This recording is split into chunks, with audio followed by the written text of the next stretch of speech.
Jerry, I'll say, man, what's up with that?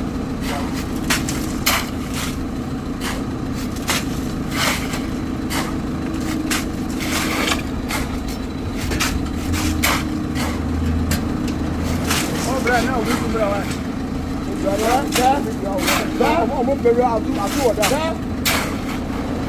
I didn't tell you what I tell you. I don't know what I don't put any. Ah, so let's go to the way. Thank you. Panto for the move. Thank you. I will tell you, I'm